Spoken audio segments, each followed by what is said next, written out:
Bonjour, bienvenue à cette première conférence sur la dématérialisation des autorisations d'urbanisme. Comme vous avez pu vous en rendre compte au cours de cette période si particulière, le numérique peut être un puissant allié. Mais pour ce faire, il se doit d'être tourné vers les usagers, simples et accessibles. Ce sont d'ailleurs les valeurs qui nous guident chez Advent. Vous savez également que cette dématérialisation des autorisations d'urbanisme deviendra une obligation au 1er janvier 2022. C'est ce que nous avons voulu devancer aujourd'hui en vous présentant justement retour d'expérience, vision et enjeux des différentes parties prenantes. Pour ce faire, nous avons co-construit cet événement avec François Pellegrin et le précieux concours de la Fédération des promoteurs immobiliers, de l'Union sociale pour l'habitat, de l'UNSFA, de la Ville de Paris et d'Emmaüs Habitat. Avant de commencer sur ces retours d'expérience et sur cette table ronde, nous vous proposons justement une introduction par François Pellegrin, et qui de mieux que François qui a déposé le premier permis de construire BIM de France sur nos Archicad et BIMX, pour justement vous présenter le contexte et les différents niveaux de dématérialisation.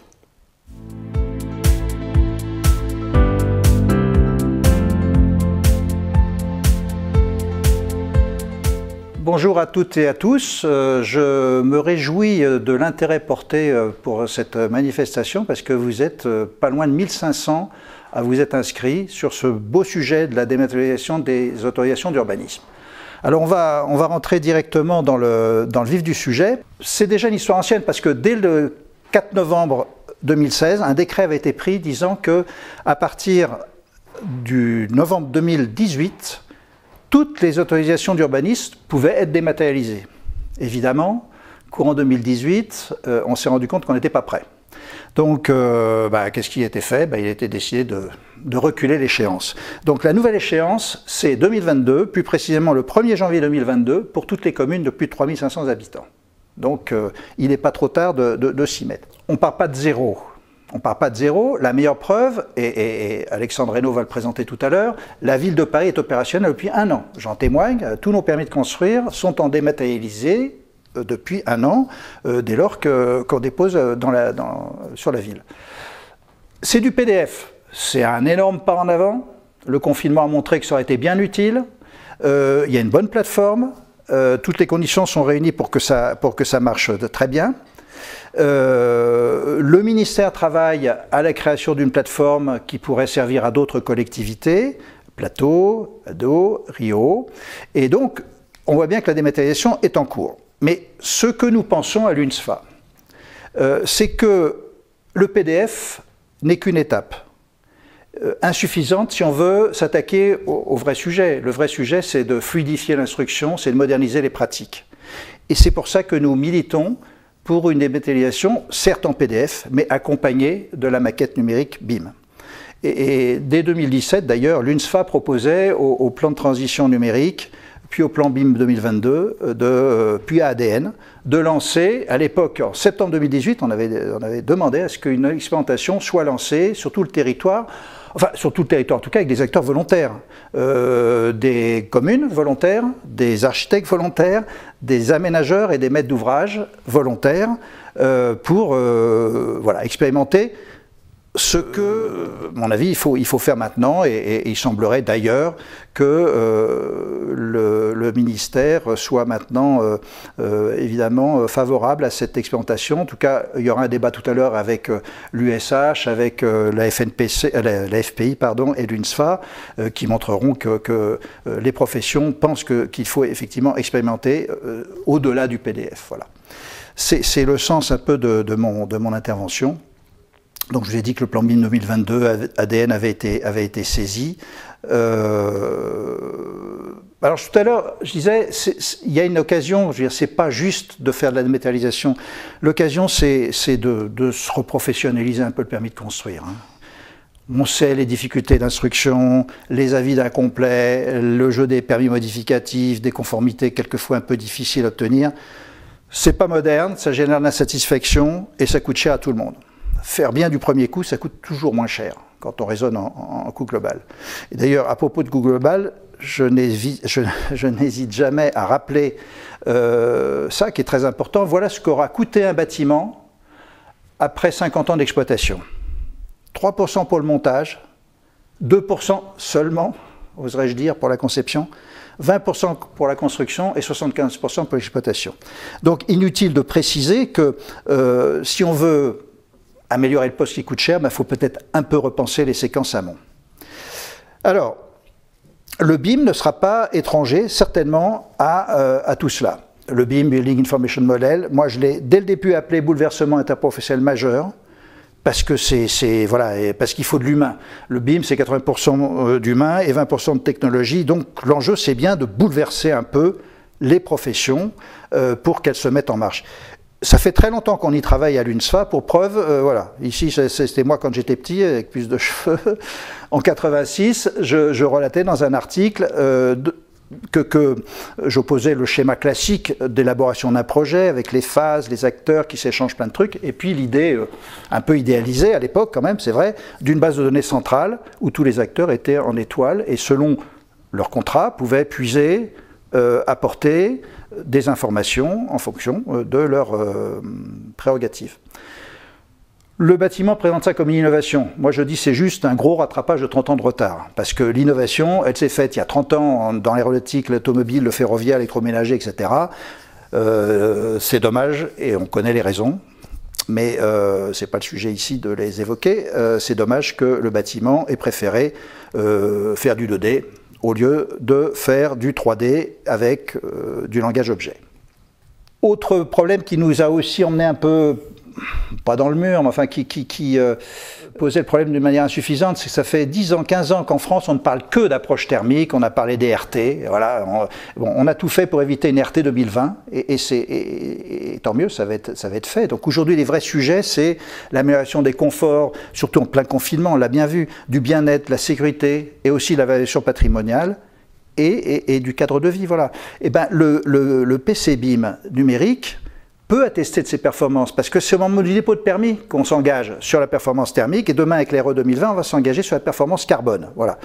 Et puis évidemment le respect de toutes les autres réglementations, incendie, accessibilité. Et ben, on va voir que le BIM a son rôle à jouer pour nous aider à accompagner en sécurité ces méthodes. Le bâtiment, souvent, il a rejeté tout ce qui venait du monde de l'industrie, au motif qui est vrai, qu'on ne fait pas de série dans le bâtiment. On fait un prototype, il y a un terrain, un programme, un arbre sur le terrain qui n'est pas comme l'arbre du voisin. Donc voilà, c'est à chaque fois un cas unique. Mais je pense qu'il faut quand même qu'on évolue mentalement et qu'on accepte maintenant de considérer, en changeant de paradigme, que le prototype, c'est la maquette virtuelle, et notamment celle qu'on aura triturée avant de déposer le permis, et que le chantier, c'est le premier de série, d'une série qui s'arrête là, puisqu'on ne fait pas de série dans le bâtiment. Mais quand même, on aura joué le jeu d'avoir un proto virtuel, qui permet de faire toutes les simulations et de tendre vers le zéro défaut. Alors, c'est vrai que normalement, une fois que le permis a été déposé, ben, il est figé. Bon, sauf qu'en France, on dit oh, c'est pas grave, on fera un modificatif, ça coûte cher, surtout aux architectes bon, voilà. Un permis figé, c'est un permis sur lequel on a fait toutes les bonnes simulations. Notamment, on a pu confirmer que le programme du maître d'ouvrage est respecté, que les règles d'urbanisme sont respectées, que la réglementation RE 2020, incendie, accessibilité, que les labels, tout ça sont respectés. Est-il pertinent d'attendre d'avoir passé le permis pour lancer les calculs, les vraies simulations, pour se dire ah ben non, finalement, le mur il fait plus 35, il va faire 37. Voilà. Et donc, on a tout faux. Est-il pertinent d'attendre l'après-permis pour se rendre compte qu'on n'est pas bon en acoustique ou pas bon en ceci, en cela? Voilà. Donc, tant qu'on ne se mettra pas à travailler dans le bon sens, on continuera à produire la non-qualité. Un permis de construire, ça se dépose au niveau d'un avant-projet détaillé. Et il faut qu'on ait les moyens de faire les simulations qui s'imposent pour être sûr que il va se dérouler ensuite gentiment. L'enjeu du permis de construire numérique, c'est aussi de jouer sur les problématiques de coût, de délai, de fiabilité, de qualité. Et si on regarde, si on arrive à fluidifier et à réduire d'un mois ou deux l'instruction, ben c'est des milliards qui sont en jeu. Il n'y a pas de double loyer plus remboursement d'emprunt, il n'y a pas de ceci, il n'y a pas de cela. Voilà, enfin, le temps, c'est de l'argent, donc tout ce qu'on comprime, ça restitue de l'argent. Réduire les coûts de non-qualité. Je rappelle que les coûts de non-qualité, c'est 20 à 22 milliards d'euros par an. Voilà. personne ne l'appréhende vraiment parce que c'est dans la poche de tout le monde et de personne, ça ne se palpe pas, mais enfin c'est une réalité que tous les qualiticiens nous ont enseigné depuis les années 90. En admettant que le PC numérique permette de faire des projets mieux calibrés dès le départ, allez, je dis modestement que ça peut réduire de 40% les coûts de non-qualité, ça fait un petit gain de 8 milliards d'euros par an, je trouverais dommage de s'en priver plus longtemps. Comment effacer les coûts de non-qualité? Il ne suffit pas d'avoir des outils et du BIM. Voilà. Eh ben, on a aujourd'hui des checkers, des superviseurs, enfin des checkers, c'est des analyseurs de maquettes, ce que j'appelle des superviseurs d'exigence, qui permettent de confronter tout un corpus de règles, qu'elles soient réglementaires, qu'elles soient du programme du maître d'ouvrage, du PLU, enfin voilà, des règles. Ça peut être un label, ça peut être bon. Eh bien, on va pouvoir checker ces règles à la maquette numérique et obtenir un rapport d'autocontrôle qui nous dira les endroits où éventuellement on a transgressé, donc à feu vert, feu rouge, feu orange, on verra des exemples plus tard dans un autre exposé. Et voilà, donc on a sereinement des outils à notre disposition qui, confrontés à la maquette, nous permettent de dire si les performances qu'on a prévu d'atteindre sont bien en ligne pour les atteindre. Ça rejoint un groupe de travail du plan BIM 2022, piloté par ADN, qui est l'action numéro 2 que j'ai signalée. Je vous mets les autres actions, qui sont nombreuses. Eh bien, avec Claire Doutreling de la PAV, je suis chargé de copiloter ce groupe qui s'appelle Simplifier le contrôle et l'autocontrôle des projets. Eh bien, on a fait un benchmark d'ailleurs, et on a récolté dans nos filets plusieurs outils d'autocontrôle que maintenant la profession nos professions pourront découvrir et utiliser. Enfin, il y a aussi des idées simples qu'on peut mettre en place. Les drones, on ne connaissait pas il y a 3 ans. Aujourd'hui, c'est devenu d'une banalité courante. Eh bien, on a eu l'idée de l'appliquer et ça marche. Sauf qu'il faut un peu préparer le truc, on ne fait pas survoler le drone n'importe comment, mais on a eu l'idée très simple de dire, si un drone vient survoler l'opération terminée, j'hérite d'un nuage de points, qu'il suffit que je superpose à la maquette numérique déposée en stade permis pour autodéclarer la conformité ou la non-conformité. Voilà.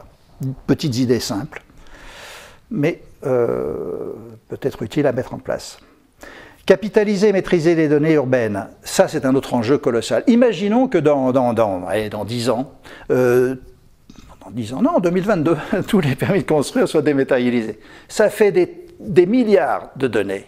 Si on ne s'organise pas dès à présent, si l'État ne s'organise pas, si les collectivités locales, si les acteurs ne s'organisent pas, c'est sûr que les GAFA sont déjà prêtes et organisées à nous les saisir et pire, nous les revendre. C'est-à-dire qu'elles vont utiliser les données qu'on aura tous produites, mais comme on ne sera pas organisé à temps, eh ben, eux sauront certainement nous les confisquer et nous les revendre pour qu'on puisse continuer nos métiers, ce qui serait une absurdité.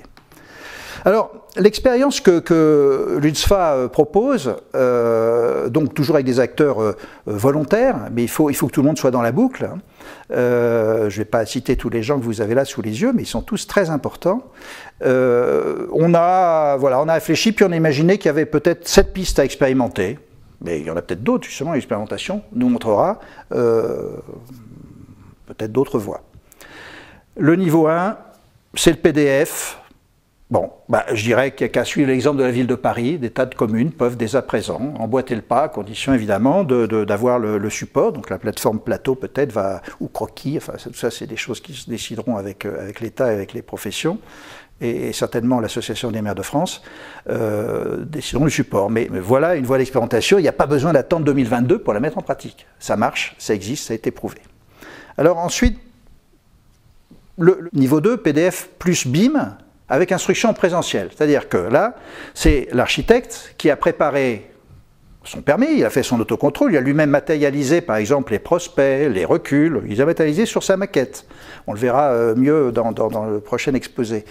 Et il va chez l'instructeur montrer la matérialisation de ses contraintes et le respect de ses contraintes. Et on va se déplacer autour, on va bien voir que oui, les 5 mètres de recul ou que le non-altidus tolendi de X mètres est bien respecté. Voilà.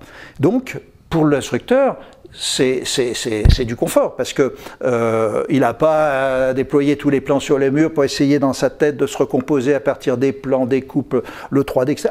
Il a ça, il prend la main avec la tablette. Et puis s'il a un doute, il peut prendre une cote. Donc on agit en transparence.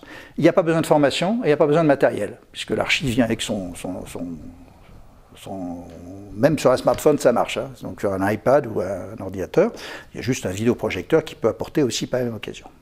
Donc ça, c'est simple, c'est ce qu'on a fait à Bussy-Saint-Georges il y a 4 ans, ça marche, donc pourquoi s'en priver? Alors le niveau 3, c'est la même chose, sauf que là, l'archi ne se déplace plus chez l'instructeur.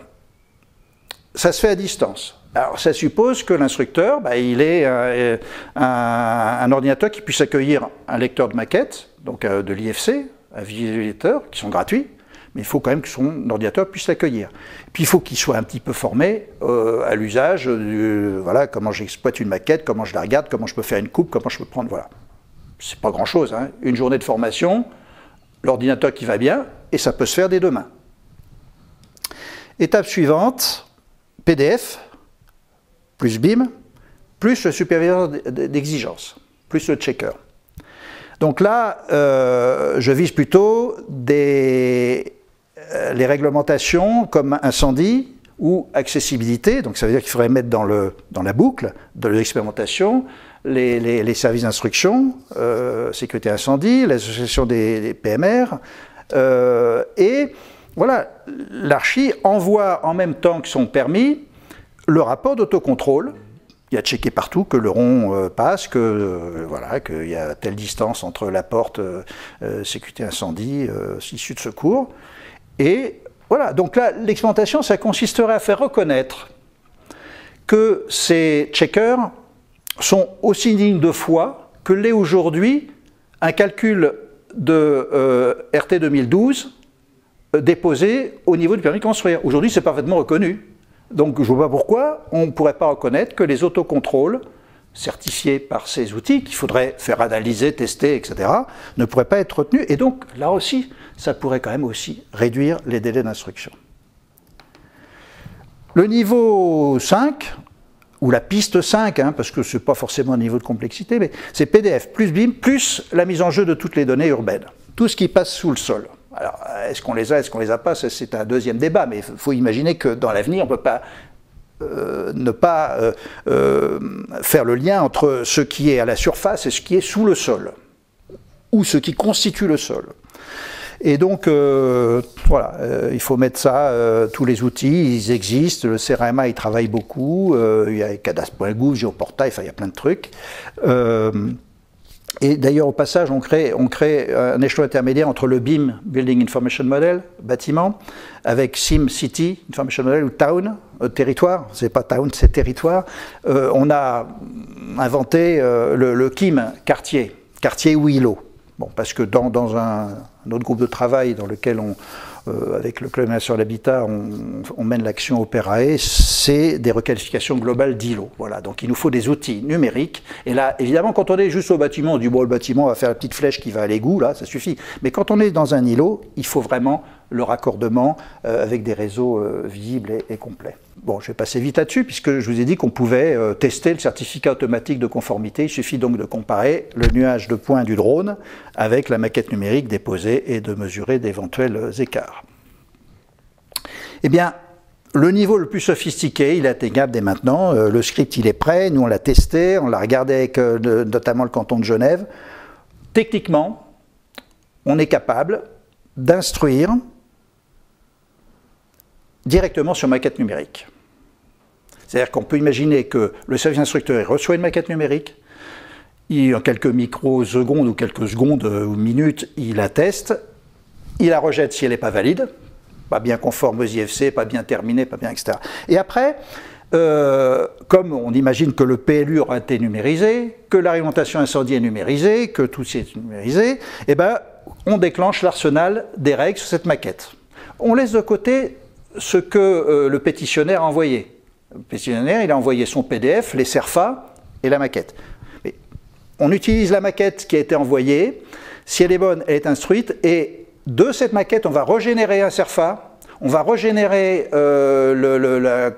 l'autocontrôle de sécurité incendie, du PLU, de accessibilité.